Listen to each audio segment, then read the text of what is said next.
گەرمگەشترین سڵاوەکانتان پێشکەش بینەرانی خۆشەویستی تەلەڤیزیۆنی کۆمەڵە بە یارمەتی هاوڕێیانی هاوکارم لەگەڵتانم بۆ پێشکەشکردنی گەشتی هەواڵەکانی سەر لە بەیانی ڕۆژی پێنجشەممە.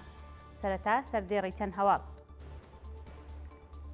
دەست بە سەرکرانی هاوڵاتیکی خەڵکی شاری بۆکان بە مەبەستی تێپەڕاندنی ماوەی بەندکرانەکەی، بێبەشکردنی زەینەب جەلالیان لە دەرمان، کۆبوونەوەی کرێکارانی شێرکەتی نەوتی فەلات قاڕەی شاغل لە ناوچە عەمەلیاتیەکانی بێهرێگان، ڕێگری لە کۆبوونەوەی کرێکارانی تواندنەوەی ئاسنی ئیسفەهان لەلایەن هێزە ئەمنیەکانی ڕژیمەوە و بەردەوامی دەست بەسەرکران و ناڕوونی چارەنووسی میلان خواجەیی.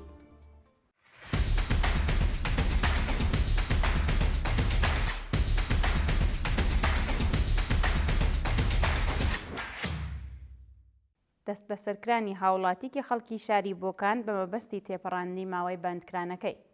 ڕۆژی سێشەممە 27 خەزەڵوەری 1404 هەتاوی سۆران یوسفی تەمەن 37 ساڵ و خەڵکی گوندی سەلامەت سەربەشاری بۆکان بە مەبەستی تێپەڕاندنی ماوەی بەندکرانەکەی دەست بەسەر و ڕەوانەی بەندیخانەی ناوەندی بۆکان کرا.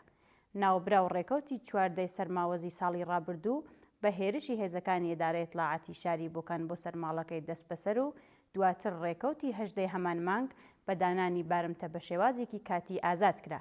ئەو هاوڵاتیە پاشان لەلایەن لەقی دوی دادگای انقلابی شاری بۆکانەوە بە تۆمەتی تەبلیغ دژ بە ڕژیم حکمی 4 ساڵ زیندانی تەعزیری بەسەردا سەپێنرا. بێبەشکردنی زەینەب جەلالیان لە دەرمان. بەپێی راپۆرتەکان زەینەب جەلالیان تەنیا ژنی بەندکراوی مەحکوم بە زیندانی هەتاهەتایی لە ئێران لە مافی دەستڕاگەیشتن بە سەرەتاییترین دەرمانەکان بێبەش کراوە. بە وتەی سەرچاوەکانی هەواڵ ئەو هاوڵاتیە ماوەی 3 هەفتە لەمەوە پێشنەشتەرگەری ئەنجام داوە و بە پێشنیاری پزیشکان پێویستی بە دەرمانی لە ناوەندی پزیشکەکانی دەرەوەی زیندان هەیە. بەڵام نەک تەنیا ئەو بەندکراوە لەلایەن پزیشکەکانەوە ڕەوانەی نەخۆشخانەی دەرەوەی زیندان نەکراوە، بەڵکو لەلایەن بەرپرسانی بەندیخانەی ناوەندی یەزدەوە بەهۆی ناڕەزایەتی دژ بە سیستەمی گەندەڵی ڕژیمی کۆماری ئیسلامی لە مافی دەستڕاگەیشتن بە تەنانەت سەرەتاییترین دەرمانەکان بێبەش کراوە. کۆبوونەوەی کرێکارانی شێرکەتی نەوتی فەلات قاڕەی شاغل لە ناوچە عەمەلیاتیەکانی بێهرێگان. ڕۆژی چوارشەممە 28 خەزەڵوەری 1404 هەتاوی کۆمەڵێک لە کرێکارانی شێرکەتی نەوتی فەلات قاڕەی شاغل لە ناوچە عەمەلیاتیەکانی بێهرێگان دژ بە وەدینە هاتنی بەڵێنەکانی بەرپرسان کۆبوونەوە. بەشداربووانی کۆبوونەوەکە بە وتنەوەی دروشم دژ بە گەندەڵی بەرپرسانی ڕژیم و هەڵکردنی پلاکارد، خوازیاری بەرزکردنەوەی ئاستی حەقدەست بەپێی ڕێژەی هەڵاوسان، دابینکردنی بیمەی دەرمانی کارامە، ئیمنی شوێنی کار و ئیمکاناتی ڕفاهی، تەزمینی ئەمنیەتی پیشەیی، بەکردەوە دەرهاتنی یاسای 15 ڕۆژ کار و 15 ڕۆژ پشودان، وەرگرتنی هێزی کاری نوێ، سەربەخۆیی سندوقی خانەنشینی خانشینکراوانی سەنعەتی نەوت و هەروەها کۆتایی هاتنی گوشاری ناوەندە ئەمنیەکان لەسەر خانشینکراوانی ناڕازی بوون. ڕێگری لە کۆبوونەوەی کرێکارانی تواندنەوەی ئاسنی ئیسفەهان لەلایەن هێزە ئەمنیەکانی ڕژیمەوە. بەپێی دوایین زانیاریەکان کۆبوونەوەی کرێکارانی تواندنەوەی ئاسنی ئیسفەهان کە بڕیار بوو ڕۆژی ڕابردوو لە بەردەم فەرمانداری ئوستانداری شارستانی زەڕین شەهر بەڕێوە بچێت لەلایەن هێزە ئەمنیەکانی ڕژیمەوە ڕێگری لێکرا.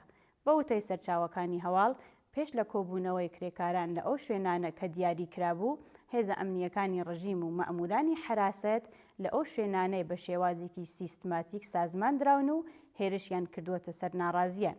جێگای ئاماژەیە کە چەند کرێکاری ناڕازی لە هێرشی هێزە ئەمنیەکانی ڕژیمدا دەست بەسەر کراون کە هێشتا سەبارەت بە ئەو هاوڵاتیانە زانیاریەک لە بەردەستانیە. بەردەوامی دەست بەسەرکران و ناڕوونی چارەنووسی میلان خواجەیی. بەپێی راپۆرتەکان میلان خواجەیی خوێندکار و هاوڵاتی خەڵکی شاری شیراز کە لە ڕۆژانی ڕابردوودا لەلایەن هێزە ئەمنیەکانی ڕژیمەوە دەست بەسەر کراوە هێشتا چارەنووسی دیار نییە. ناوبراو ساڵی ڕابردوو لەلایەن لەقی دووهەمی دادگای پێداچوونەوەی پارێزگای سیستان و بەلوچستان بە تۆمەتی تەبلیغ و بڵاوکردنەوەی تراکت دژ بە ڕژیمی کۆماری ئیسلامی و هەروەها سازکردنی گروپ و کەناڵی تەلگرامی بە مەبەستی تێکدانی ئەمنیەتی وڵات حکمی 5 ساڵ زیندانی تەعزیری بەسەردا سەپێنراوە. شایانی باسە پارێزەری ئەو خوێندکارە دژ بە ناڕوونی ڕەوەند و نەهێنی سازی دۆسیەکەی ناڕزایەتی دەربڕیوە و جەخ لەسەر ئەوە دەکاتەوە کە کە پێویستە دادگای پێداچوونەوە لەسەر تۆمەتەکانی ئەو شارومەندە لەسەر بەڵگە و بنەماکەی ڕوون ببێت. مانگرتنی کرێکارانی شارەداری نورابادی مەمەسەنی. ڕۆژی ڕابردوو کرێکارانی شارەداری نورابادی مەمەسەنی سەر بە پارێزگای فارس دەست بە پێنەدانی هەڵدەستە دواخراوەکانیان دەستیان لە کار کێشا و کۆبوونەوە.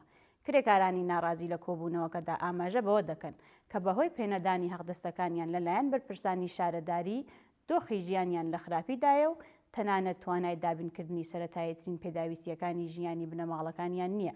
لە بەردەوامی کۆبوونەوەکەدا کرێکاران خوازیاری بەرزکردنەوەی ئاستی هەقدەست بەپێ ڕێژەی هەڵاوسان، دابینکردنی ئیمنی شوێنی کار و بیمەی دەرمانی کارامە، تەزمینی ئەمنیەتی پیشەیی و هەروەها بایەخدانی ڕژیمی کۆماری ئیسلامی بە داخوازیەکانی کرێکاران بوون. دوایین هەواڵ سەبارەتە بە بەردەوامی کۆبوونەوەی خانشینکراوانی شێرکەتی میلی مس. ڕۆژی ڕابردوو کۆمەڵێک لە خانشینکراوانی شێرکەتی میلی مس بۆ سێهەمین ڕۆژی بەردەوام لە بەردەم دەفتەری ئەحمەد ئەنارەکی موحەممەدی کۆبوونەوە. خانشینکراوانی ناڕازی لە کۆبوونەوەکەدا ئاماژە بەوە دەکەن کە بۆ ماوەی 3 ڕۆژە لە بەردەم دەفتەری ئەنارەکی لە شارۆچکەی پیشەسازی سەرچشمەی ڕەفسەنجان کۆ دەبنەوە، بەڵام لەلایەن بەرپرسان و نوێنەرانەوە نەک تەنیا وەڵامیان نادرێتەوە بەڵکو هەڕەشەیان لێکراوە. لە بەردەوامی کۆبوونەوەکەدا خانشینکراوان خوازیاری هاوسانسازی هەقدەستەکانیان، پێدانی هەقدەست و مەزایە دواخراوەکان، دابینکردنی بیمەی دەرمانی کارامە و هەروەها سەربەخۆیی سندوقی خانەنشینی خانشینکراوانی مس بوون. بینەرانی عەزیز و خۆشەویست، هەواڵەکانتان پێشکەش کرا. هەر شاد بژی.